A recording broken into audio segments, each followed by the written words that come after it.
So in this next section, I'll try to go through all the wood parts. The first biggest wood part is the column. Um, the This first picture is actually the back of the column. It's basically a square box that's nailed together. Um, there are grooves inside that run from the top to the bottom on the front and back panels that are sort of a relief for the stay rods that go all the way through there. They sort of nest into the grooves. Um, and Next picture here is the front of the column. You can still see one of the town stickers there. I forget the date on it, but it might have been the 1960s. There's a whole stack of them on top of each other. Um, the next picture here is the bottom of the column where it plugs into the base, and you can see that the four pieces of wood are basically beveled. They almost look whittled or carved, so that they fit into the little cup in the base tightly. When the rods are pulled down, the column assembly is actually pretty tight. Here's another shot of that, maybe a little bit better shot. You can see a couple of the sides with the bevel on them, the sort of chamfered edges. This next picture is the top of the column, the same bevel.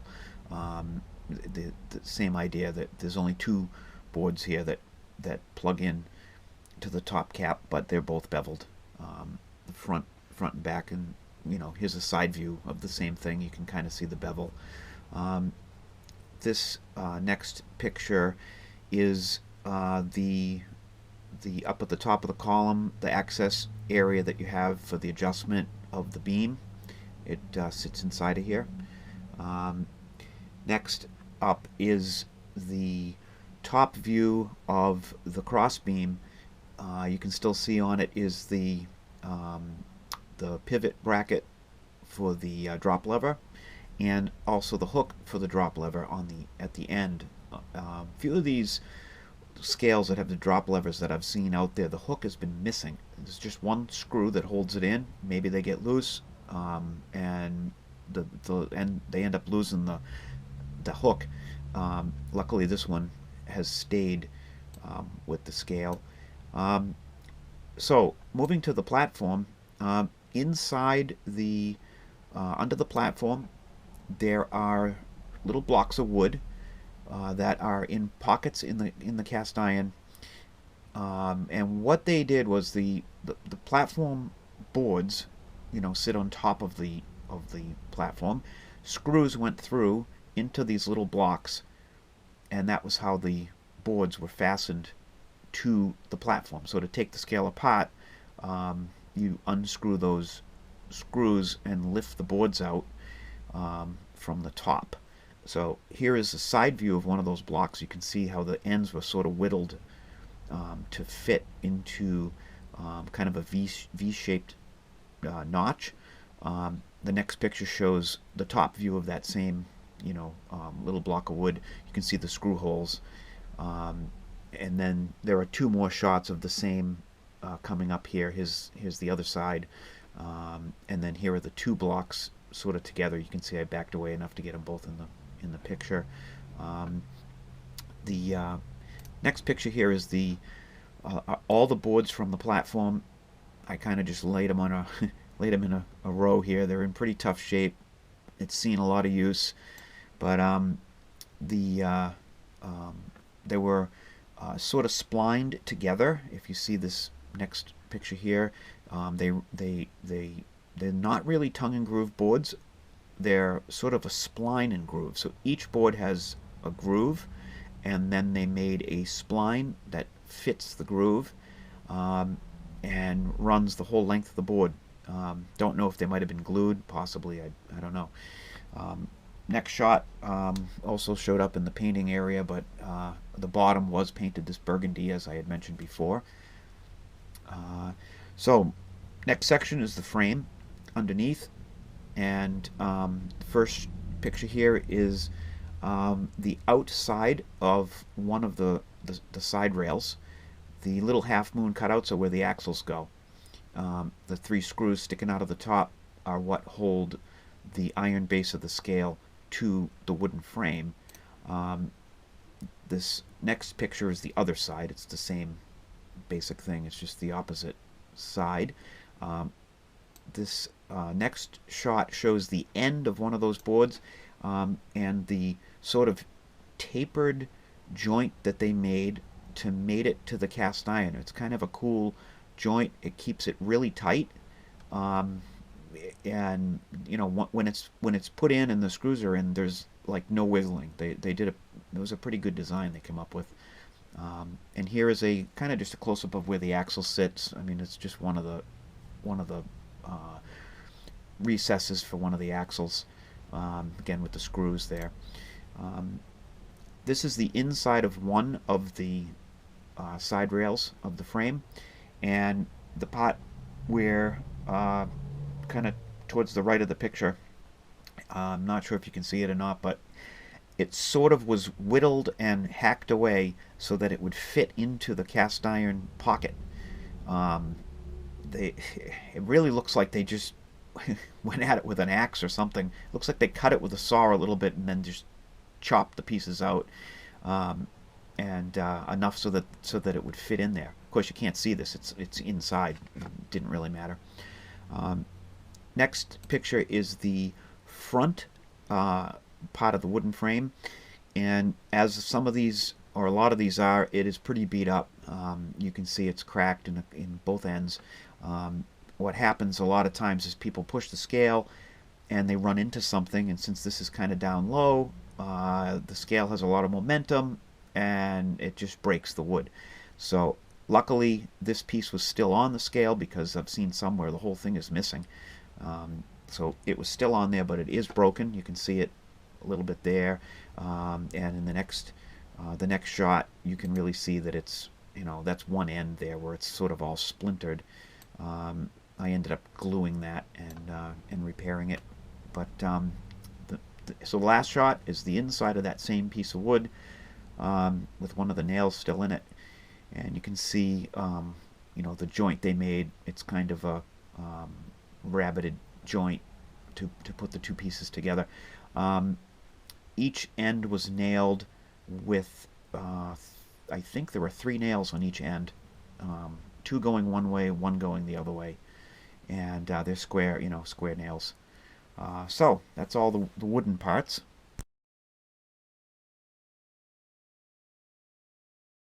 Here is some of the original hardware that I removed during the restoration. I did put all the hardware back exactly where I got it from. I was very careful to clean out the slots and the screws, scrape them out really well, and used a very nice fitting screwdriver so I did not chew anything up.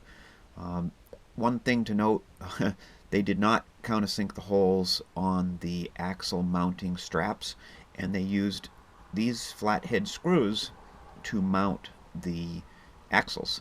So when you look under there, you can see the head of the screw kind of sticking up a little bit above the steel strap, and that's how they built it, and I put it back exactly the same way.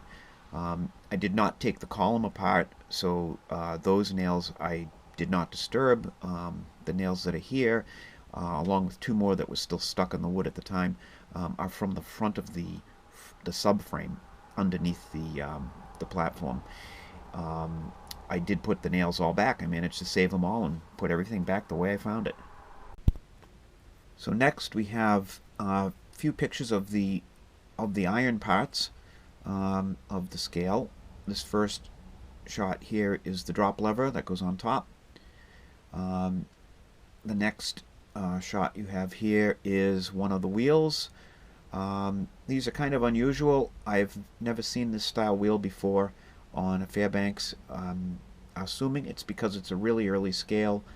The later ones all have different spokes. If you compare pictures of most of the scales you see out there, you'll see what I mean. The spokes are totally different. I have no reason to believe these are not original. They certainly look it, and probably are. Next we have the front axle assembly, followed by the rear axle assembly, which has the drop down to go under the levers. This is the lever assembly. complete. I never took the two sections apart. I didn't want to force anything, and I really couldn't get anything to come apart. It didn't want to go, so I just left it alone. This is the underside of the base, and this is the top side of the same part. This is the side view of the base. You can see the shape that it was allowed it to go basically around the wood. This is the underside of the platform, or the frame of the platform, the iron part. And there is a crack in it, which is here. I have a couple of ideas on how to fix that. We'll see what happens. I may attempt to fix it at some point. It doesn't really affect anything unless you're going to load it up, and I don't plan on loading it up, but I have some ideas as to how I might be able to fix it. Here is the beam, which of course is brass, and it's the very early style beam with the hook shape at the end. Here are all the weights that came with the scale. I don't know if these are original or not. They don't all match. Very often weights were replaced. People added weights, which you're not supposed to do. They got lost. You just never know. A lot of these do appear to be Fairbanks. They have the right markings, but they don't all match, so who knows where they came from, but they are the proper capacity for the scale. They're the right ratio. The ratio has to be right or they don't work, of course. Here is the weight hanger. It's a little beat up, but I'm just glad I have it because they get lost all the time. This here is the poise, and it's a dangling or hanging poise, which is the earlier style, as opposed to the ones that slide on the beam. This hangs with that little iron knife edge hanger. So this shot here is the adjustment at the nose of the lever assembly. This compensates for the final adjustment of the scale. You should never fool with this. This is the calibration, and basically it's changing the length of that lever in minute amounts, which affects how far the beam will move when you put a load on it. So you should never touch these two screws that you can see here, unless you want to recalibrate the scale. So the next shot is I just thought I'd try to show the pivot bearing in the middle there on the nose of the lever assembly. That's a hardened bearing. And these are the bolts that hold the brace for the upright wooden column. This is what holds the brace to the wood. And this last shot here is one of the bolts that holds that brace to the base, and you can just see how crude the bolt is. A lot of the stuff looks like it was either made by hand or forged.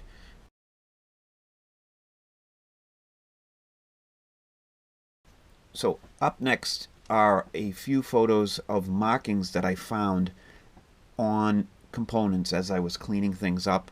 Some of them are serial numbers from Fairbanks, and other things stamped in here are inspection marks, or where they might have had the scale re-rated. But anyway, the first picture here is the most prominent spot that you'll find the serial number on most of this style scale, which is on the end of the cross beam. You can see how cool the numbers are. These are a very antique font. Big numbers, can't miss them. That's the end of the cross beam right there. And the next spot that Fairbanks seem to always mark their scales is the end of the beam inside where the adjustment is. I read somewhere that these numbers are all on the early scales. They're all basically consecutive. It didn't matter what style platform scale it was. They were consecutively numbered. I don't know how true that is, but one other spot that I found a serial number, and I don't know why this is, unless the scales were built and then dismantled for painting and then reassembled. I don't know why they marked these pieces, but this is, you can barely read it, but this is a shot of the lever assembly underneath, and you can see written on the iron is the serial number in pretty big letters. Here's the next this next shot is probably a little bit better shot of it, but the serial number was written on here by hand, maybe with something like a soapstone crayon, which was a common thing that metal workers used to write on things. It does not appear to be paint. I'm not sure what it was, but anyways, it was written by hand. This next shot shows the two axles side by side, and clearly in the axles is stamped the last three digits of the serial number, 555. The previous photos of the levers, the entire serial number was written there, all 6 digits. But axles, just the last 3 digits. This next photo is the back of the brace that holds the column up, the forging, and once again 555. The last 3 digits are stamped in there, which is kind of interesting. So on the beam there are 2 stamps which I think might be, I'm guessing these were stamped by Fairbanks field service technicians who might have recalibrated the scale or maybe repaired it. I don't know. One of them is this guy here. I'm assuming that might be his initials, EWR, and then the date 1874. That is stamped into the beam near the end where the weight hangs. On the other side of the beam, this other guy has stamped probably initials, TB, and 1881. So I think those might have been Fairbanks employees or some kind of a service technician that worked on the scale, although I'm not sure of that. Clearly the beam would have had to have been bucked from the other side to make such a heavy stamping, or it was stamped when the beam was removed from the scale and put on an anvil or something. You had to have been supported. In another spot on the beam, sort of in the middle, is Fairbanks marking here. They just marked it, which is kind of cool. So there are some stamps in the wood in various places, mostly on the crossbeam. From, I'm going to guess this is the city of Boston that did this, when they probably came out to to check the scale and seal it. So I found a BOS 11, BOS 13, BOS 14, BOS 22, a BOS 17, and one that just says BO2, which I don't know what that is, but maybe it's 1902. Maybe they changed the stamping. I don't know. But those stamps were all done probably by the city inspector. And then, of course, on the column there was a little stack of the more modern paper little certificates that get stuck on there. I don't remember, but I think the latest one, or the top one, was from the 1960s. So, anyways, I thought I'd just sort of point out all the little things I found on there, and that early stamping of 1874 is part of the reason I'm pretty sure this scale was made probably in the 1860s. I mean, by the time it needed some work, it probably was a few years old. So I'm kind of guessing it's the mid 1860s or before. Okay.